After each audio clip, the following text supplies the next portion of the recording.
Hello everyone, Namaste, Kia ora, and welcome to PlatformCon 2025. It's truly a pleasure to be part of this conference, and there is something special about being a part of this community that is not just showcasing our wins, but also openly sharing the challenges and learnings that comes with building a modern platform. Today, I am not going to share some perfect frameworks or polished model, but a genuine story from my team and how we learn by building, listening, and adjusting along the way. This is just what we experienced. It is a story about the gap between good intentions and real world adoptions and what changed and how. So, let's jump in. We built what we thought was a platform, a self service CLI to scaffold infrastructure, deploy services, and automate the golden path to the production.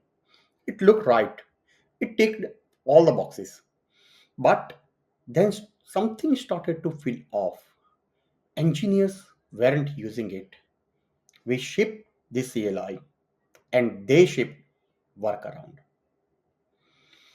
We thought we were solving a problem, but in reality, we were building in isolation, and they were left working around us.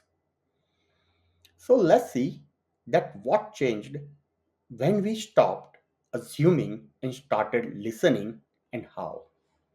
Before I walk you through what we did next, let me tell you who I am and what you will learn from this talk and why it matters. Hi, I'm Darshit Pandya. I live in Auckland, New Zealand, and I work as a senior principal engineer in platform stream at Serko. I have spent most of my career in product engineering, building a scalable product and solving complex business problems. Over the last few years, I have shifted my focus towards the platform engineering, where I work on improving developer experience, driving adoptions of cloud native patterns, and building scalable, resilient internal platforms that accelerate product delivery. I am also an AWS community builder in serverless category and a frequent speaker and contributor to the global conferences and developer communities.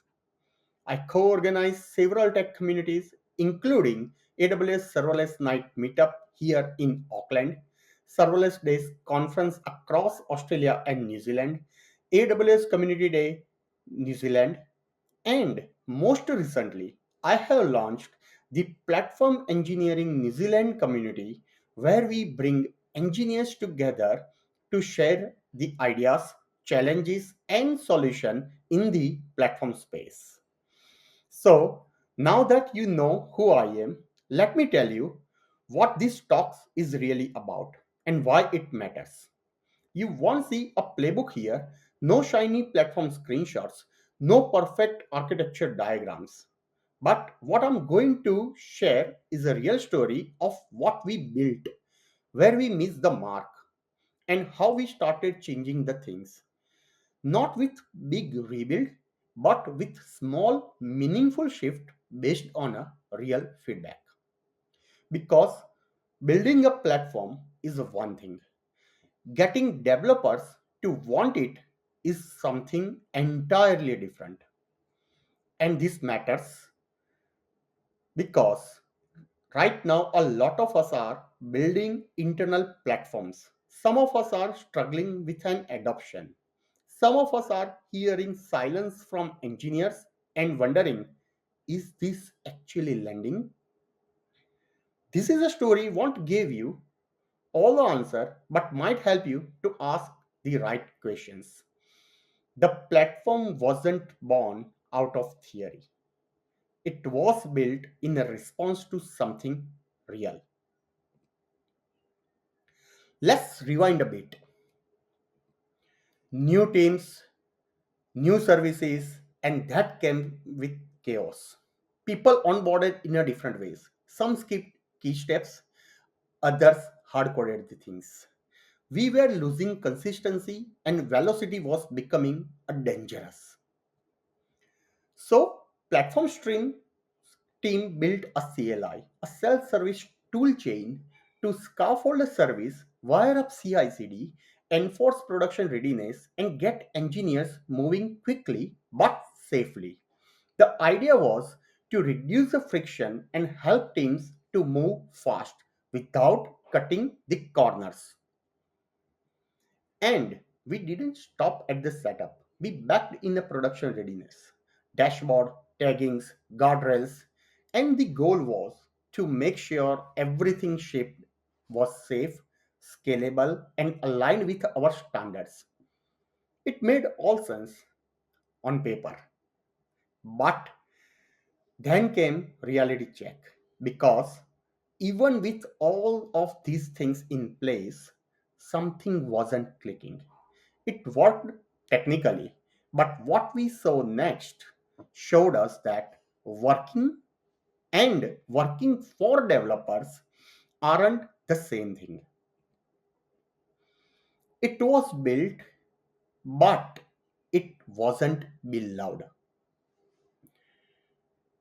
We shipped the CLI, it worked technically, it spun up infrastructure, wired up CI CD, and for some standards, but adoption low. Usage across teams was inconsistent, and feedback either missing or quietly negative. When we asked developer why they weren't using it, response came slowly. Then one side, it just felt like extra work. I still have to change half of the stuff it generates.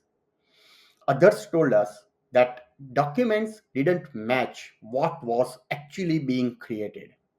They weren't confident they were doing it right. And most importantly, they didn't trust the tooling enough to own it. That's when we realized we had a deeper issue. We were building in silos.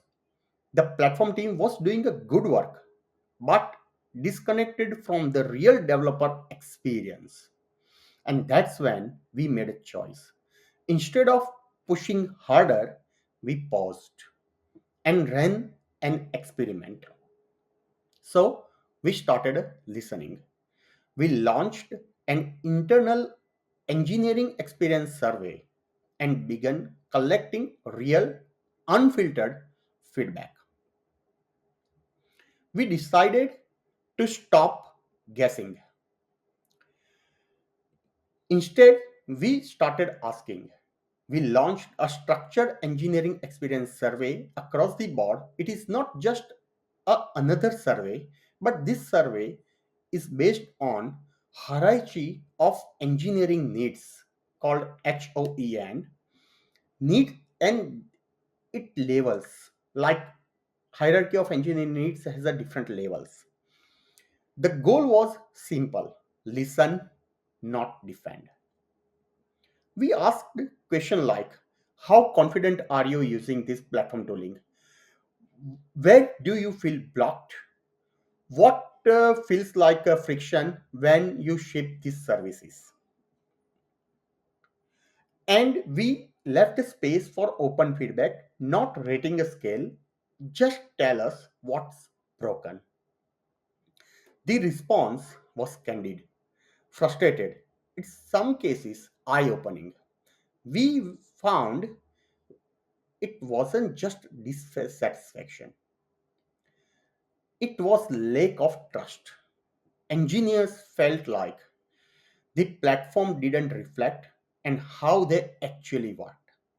It generated scaffolding for sure, but it left too much unfinished work, and no one knew whom to ask and when things went sideways.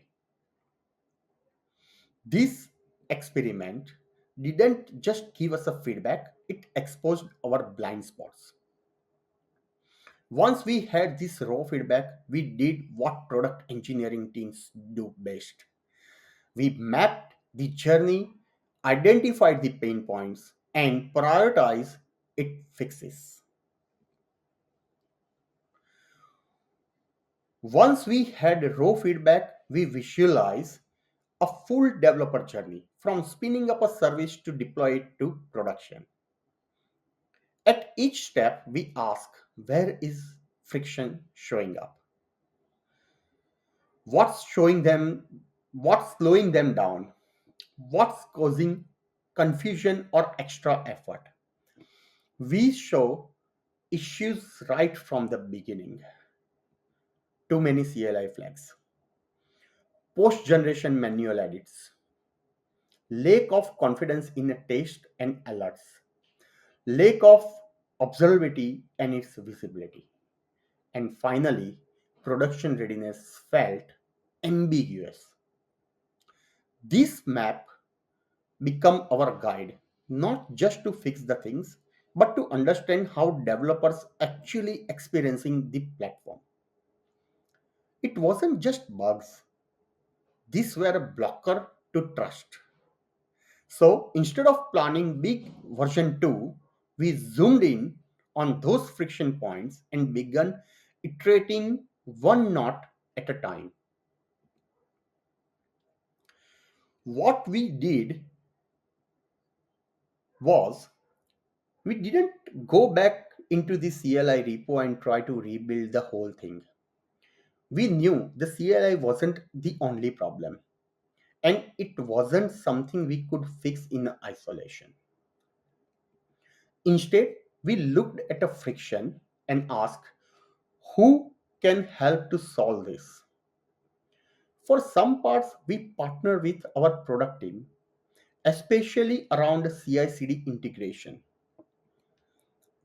These weren't dramatic release; they were quiet wins, a more detailed error informations, and one less reason for developers to walk away. That too, feedback, collaborate, measure, ask again become our new rhythm. Not for version control, but for our trust control. And those quiet wins, they added up. Slowly, engineers began to respond, not just with usage, but with a belief. As we close the loop, listening, fixing, asking again, things started to shift. We captured developer sentiment through follow up surveys, and insight was positive, gaining the momentum. But beyond the data, something else changed. We started receiving richer feedback. Not just this sucks, but hey, what if you add X to the flow? Engineers who once ignored the platform started to lean in, not because they were forced to, but because they felt part of the process. This wasn't just improved an adoption, it improved a connection. What we learned was this: it was never just about adoption metrics or feature velocity. It was about a partnership, about breaking the silos between product and platform teams, about treating engineers as a customers, not just users of what we built. This journey taught us a lesson we didn't expect, not about architectures or pipeline or tool design, but about the people. Lesson 1: build it not for. We assumed we knew what engineers needed, but when we co designed with them, things shifted. Lesson 2: assumptions kill adoption. Even beautifully designed platforms fail when they are built in lessons, isolations. And lesson 3: empathy is a platform capability. You can have the best CI CD flow in the world, for an example, but if no one feels confident using it, what you have really built? Trust is earned, and in our case, it started when we stopped trying to control everything and started partnering. So Those were our biggest lessons, not about pipelines or scaffolding, but about the people. We learned that great platforms aren't just about standards, velocity, or tooling. They were about trust, about partnership, and about listening before building. And that was bringing me to the real questions that changed everything for us.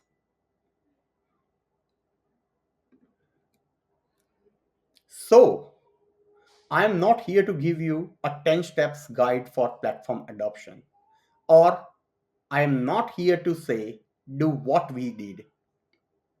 But what I'm here to say is ask the question, not what should we build, but what do our engineers want? Because when that question becomes your starting point, the answers are always better. The platform is always better, and the trust, that when it begins.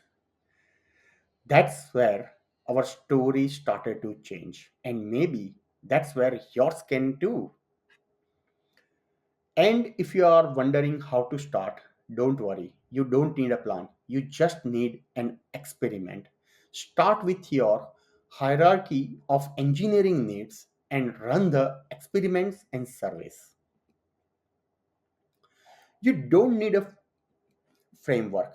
You don't need a strategy documentations. You just need to start with an engineer and a question. Ask where things feel hard. Ask what makes them hesitant. Ask what would make the platform feels like a win, not a task. Then fix one thing. Not to impress them, but to show them you are listening. This is how you shift adoption. This is how you rebuild the trust. This is how you build a platform engineers actually want by product engineers. This is what it came down to us. Not features, no adoption metrics, but these three things. We shifted adoptions by listening, truly listening, through regular feedback loops like engineering survey, open interviews, and hallway conversations. We didn't just collect the feedback, we followed up, we closed the loop. We rebuilt the trust through hierarchy of engineering needs. You can find this hierarchy of engineering needs called HOEN on engineeringneeds.io website. This framework is built by my friend Miles, and this framework is helping you to understand basic needs, managed work, and effective ownership in sustainability and flow through its iterations. So, when we started mapping needs across levels like level 1 to level 5 or level 1 to level 7, as mentioned previously, like basic needs, managed work, effective ownership, sustainability, and flow. And when we started aligning the platform to meet those layered needs, trust started to come back. And finally, we stopped building for engineers and we started building with them. Workshops, platform co-design sessions, all of that made the platform feels like infrastructure and more like shared product. That's how you build a platform engineers actually want.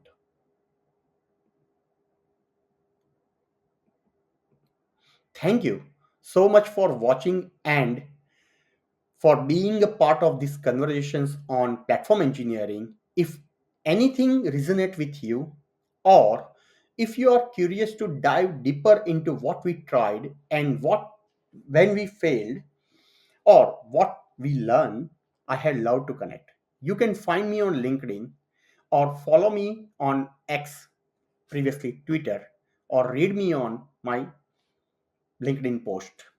Thank you.